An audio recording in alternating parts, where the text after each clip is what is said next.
Shalom, graça e paz pessoal, tudo bem? Professor Euler com mais um vídeo em nosso canal. Gente, nós estamos gravando diversos vídeos, eu e o pastor Sérgio Monteiro e outros irmãos também, como o Nelson, como o professor Leandro Quadros e tal, trabalhando com 1 Coríntios 15, 23 e outros termos e também outros textos das Escrituras Sagradas para consubstanciar aquilo que nós pensamos e também expor para os irmãos de forma, com certeza, acadêmica. Okay? Muitas vezes nós não entramos em uma concordância, mas nós explicamos a nossa concordância em relação àquilo que estamos expondo. Acredito que o pastor Sérgio Monteiro, aqui vai o meu grande abraço ao pastor Sérgio Monteiro, um grande amigo que já nós nos conhecemos há muito tempo, ok? Para quem não conhece, a nossa relação é muito boa, bacana, entende? E estamos aqui para discutirmos de forma acadêmica, trabalharmos de forma acadêmica e concordarmos ou não de forma acadêmica, jamais pessoal. Então vai aqui o meu grande abraço ao professor e pastor Sérgio Monteiro, também a todos os irmãos que acompanham o nosso canal. Gente, o vídeo de hoje é voltado a um vídeo que eu não sei se é pastor, né? Mas eu vou chamar de irmão Nelson, gravou recentemente, acho que hoje ou ontem, não sei, ele vai gravar mais um, e mencionou algumas questões de um dicionário que eu quero mencionar para vocês também.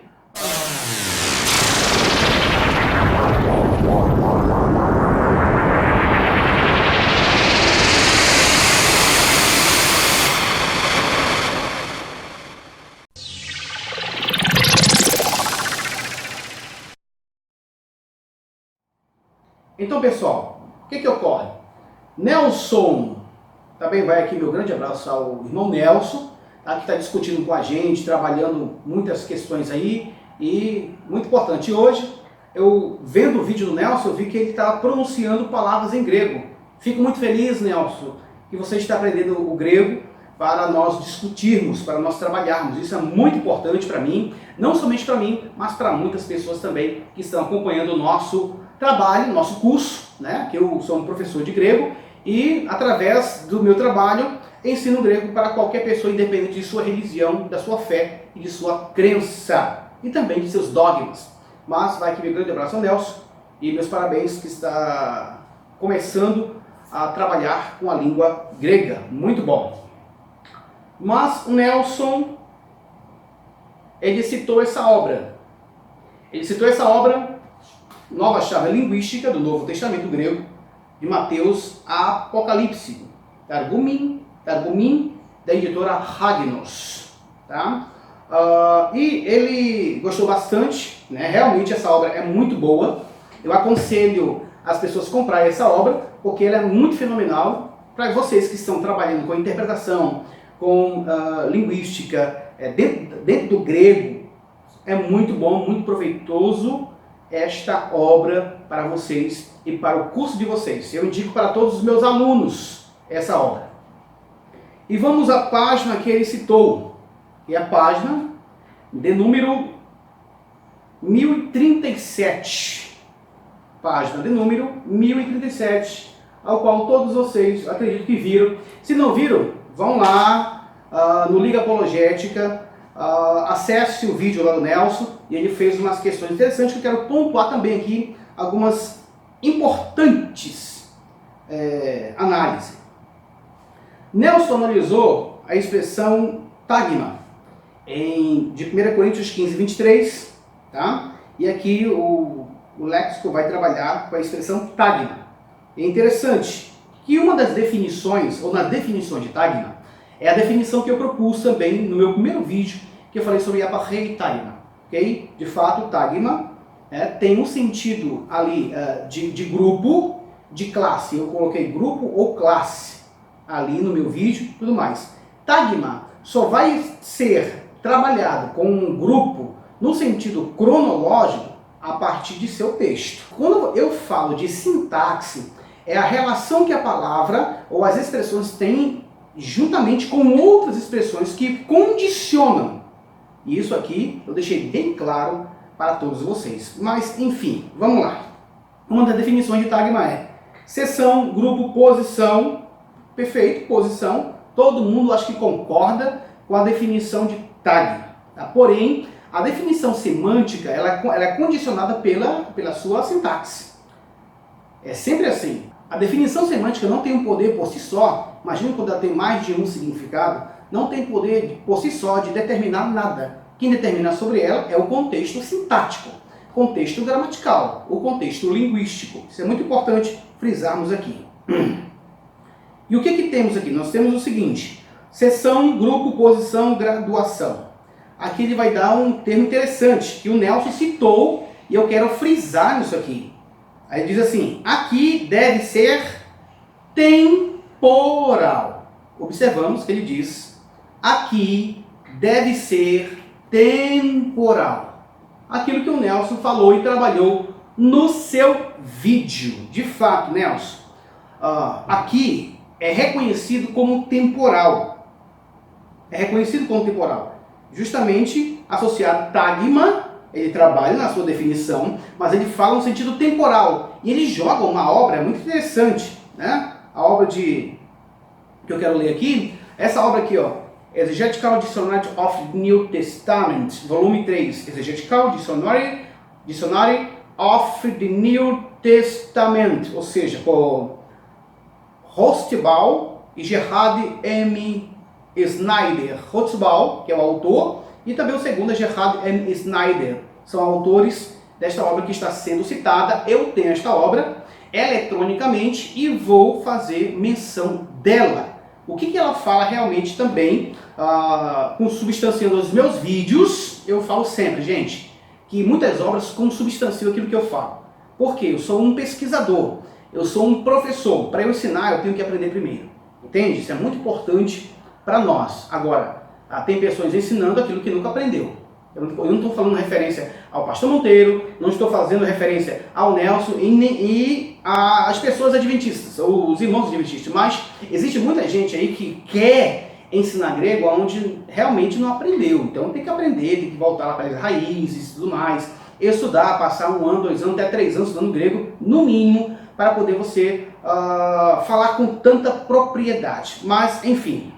Então, esta obra cita a obra que eu tenho aqui, que vai ser disponibilizada a tela eletronicamente aí no computador, tá bom? E ele vai trabalhar com essas questões que é interessante. Para ele aqui, ele já disse que é temporal, ou seja, provavelmente, deixa eu ler de novo, tá? Ele diz assim: aqui deve ser temporal, ou seja, aqui deve ser temporal. Ele cita Exegetical Dictionary of the New Testament, volume 3, e ele fala sobre tagma. É interessante que ele fala sobre tagma.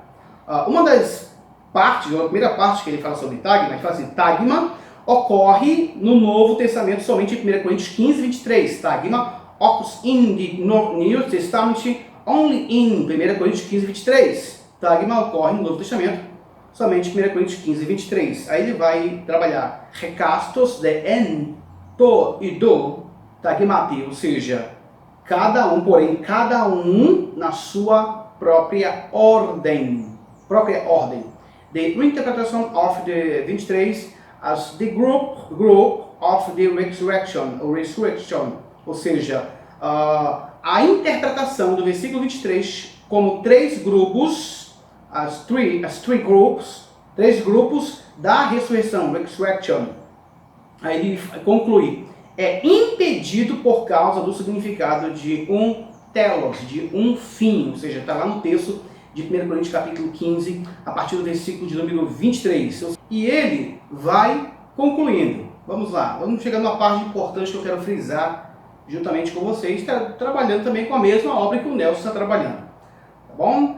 Aí ele fala o seguinte: e a sequência do sentido temporal, é claro que Paulo pretende uma sequência temporal com os termos aparre, ok? And the temporal sense sequence, ou seja, e a sequência do sentido temporal. Ele vai trazer uma referência. Aí ele trabalha: it is clear that Paulo, aí ele trabalha, e é claro que Paulo pretende uma sequência temporal. Ele fala: in this, a temporal sequence reach the term aparche, epeita e eita, ou seja, é claro que Paulo pretende uma sequência temporal. a temporal sequence, uma sequência temporal com os termos with the term apartheid, epeita e eita. Uma sequência temporal com os termos apartheid, epeita, que é o texto justamente em cima da minha fala, eu trabalhei o texto de 1 Coríntios capítulo 15, versículo 23, do 20 ao 23. Eu utilizei a palavra epeita. Epeita realmente dá um sentido temporal, tá? Temporal, porque esta é a nuance lexical de epeita, dentro desse quesito, que eu vou apresentar daqui a pouco. E a parre está condicionado também dentro desse quesito. Então, a apresentação de Tagma e a parre que nós estamos trabalhando, que ele trabalha na obra, é que traz essa sequência temporal, irmão Nelson. Não é a nossa definição, não é aquilo que eu acho, é aquilo que o texto pretende e também as obras acadêmicas consubstanciam também com isso. Mas é muito interessante quando ele vai trabalhar o seguinte. Ele vai dizer o seguinte, que existe realmente um problema, né? Isto significa que em 1 Coríntios 23, Tagma refere-se à sequência. Isto significa que em 1 Coríntios 15, 23, Tagma refere-se à sequência. This mere cut in 1 Coríntios 23, Tagma refers-se to or fixing sequence of the last things. Ou seja, isso significa que em 1 Coríntios 15, 23, gente, meu inglês é ruim, tá bom? Vai desculpando aí. Tagma refere-se à sequência, ok? Até friso, sequência, tá? Aí ele vai continuar, fixa das últimas coisas, cada um em seu próprio turno. É levantado assim Cristo como primeiros frutos, depois em sua vinda, os cristãos.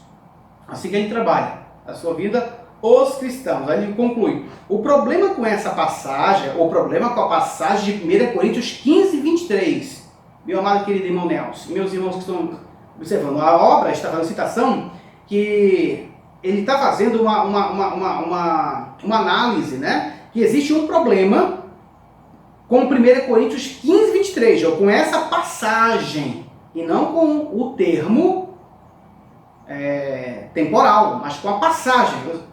O problema com essa passagem é que esse esquema apocalíptico de estágios não corresponde à doutrina da ressurreição, ou seja, aquilo que Paulo apresenta, na minha opinião, e também na opinião dele, em outros textos, em 1 Coríntios 15, 23, nesses estágios, quando ele utiliza parre, quando ele utiliza epeita, quando ele utiliza tagma, mostrando realmente uma sequência, né, tipo assim, primeiro, segundo e terceiro, algo do tipo, estou só agora trabalhando com a ideia dele, né, não é uma ideia apresentada por Paulo, creio eu, em outros textos. Entende? Mas 1 Coríntios então ele faz aqui uma crítica, né? O problema com essa passagem é que esse esquema apocalíptico de estágios corresponde à doutrina paulina da ressurreição. Cristo já ressuscitou e embora Paulo associe a superação da morte com o telos, ele não inclui a ressurreição geral. Esta é a opinião deste autor aqui. Vamos prosseguir. Vamos pegar a mesma obra e vamos citar agora a expressão epeita. O que ele fala com epeita? Uma das definições que ele trabalha com epeita, diz que o epeita é um advérbio, de fato, um advérbio de tempo, né? Aparece 16 vezes no Novo Testamento, dos quais 10 ocorrências são em Paulo. Ele vai citar as passagens aqui, ok? Aí ele vai trabalhar aparece consistentemente em sequência e enumeração. Consequentemente, sequence and enumeration. Consistently in sequence and enumeration, ou seja, enumeração aparece consistentemente em sequência e enumeração. É o que ele fala, né? Mas vamos mais aqui que é importante o que ele está frisando. Ele diz o seguinte, mais aqui embaixo. Epeita é usado para conectar elementos subsequentes em série, ele fala temporalmente ou no assunto. temporale of in subject matter, no assunto, tá? Connected subsequent element in série, ou seja, elementos subsequentes em série. O que nós temos no primeiro Coríntios? Elementos subsequentes em série, tá? Então, o epeita, ele vai trabalhar uma continuação em série, tá? Em alguns textos que ele apresenta, 1 Coríntios 15, 6 e assim por diante. Uma outra coisa interessante que eu quero frisar mais aqui é na parte 3, né? Ele classifica o seguinte: epeita tem um significado temporal inequívoco na série aparche. Epeita tem um significado temporal, epeita has an ambiguous line, acho que é ambiguous line, temporal, significance in série, aparche, ou seja, epeita tem um significado temporal inequívoco na série aparche.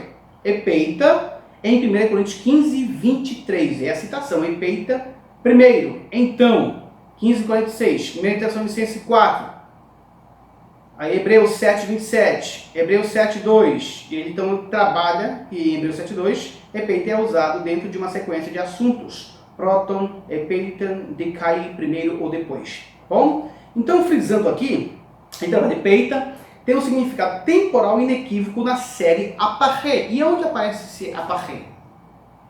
Em 1 Coríntios capítulo 15, versículo de número 23 também. Então, é um sentido temporal.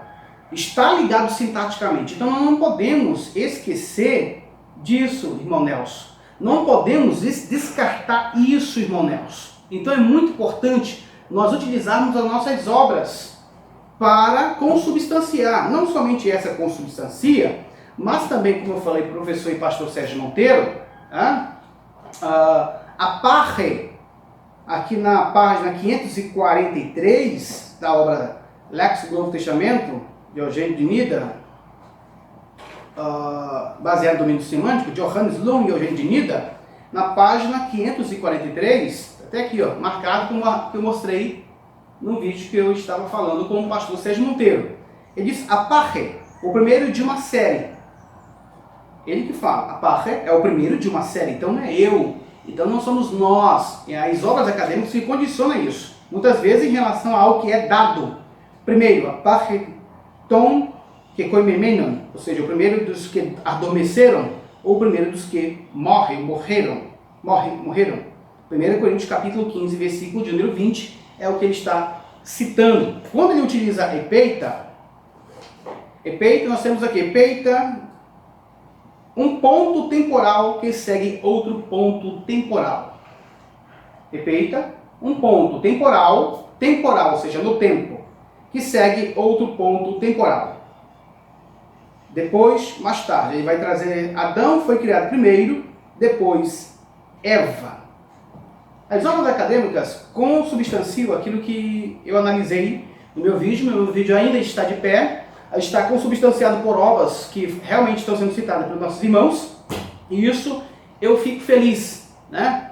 Eu fico feliz porque a minha análise, até agora, ela é muito consistente, porque eu analiso sintaticamente as palavras e a sintaxe condiciona a semântica, e nunca a semântica condiciona a sintaxe. Isso é regra gramatical, é regra sintática, isso é muito importante. Trabalhamos com sintaxe, trabalhamos com gramática, trabalhamos com o contexto gramatical, o contexto também temporal e semântico. Então, 1 Coríntios capítulo 15, versículo de número 23, aparche e tagem ali, juntamente com epeita e outros elementos que estão no texto, é de fato o sentido temporal. A discussão dos especialistas, ok? Hodseball e Gerhard Schneider é justamente nessa questão de divisão, né? Porque cada um a sua própria ordem, nisso não enquadra, segundo ele, na mente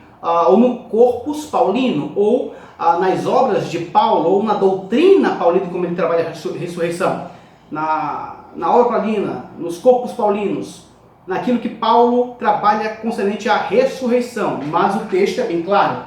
Cristo é o primeiro. Cristo as primícias mais importantes, porque ele realmente foi o primeiro que saiu da morte, trabalhando com uma importância em relação a Deus, né? Trabalhou com essa questão muito importante aí, e devemos respeitar o texto. Cristo, as primícias, porque ele é o primeiro que saiu da morte. Aí vai epeita. Depois, os que são de Cristo, ou seja, trabalhando numa ordem realmente temporal dentro desse pressuposto.